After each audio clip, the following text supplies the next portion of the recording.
Otehotnieť s cyklotestom. Pozorovanie cervikálneho hlienu.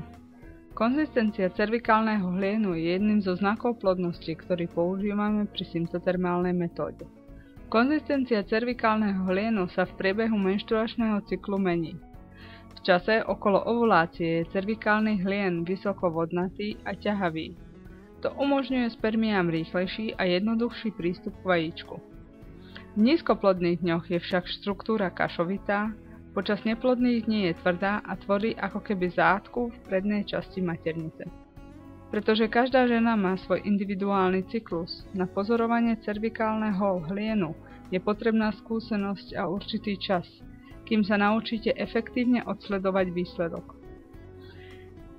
Presné sebapozorovanie je dôležité, ale po čase, keď sa s touto metódou spriatelíte, sledovanie cervikálneho hlienu poskytne ideálny spôsob pre zvýšenie šance na počatie z Cyklotest Baby. Viac informácií nájdete na www.otehotnieť-cyklotest.sk.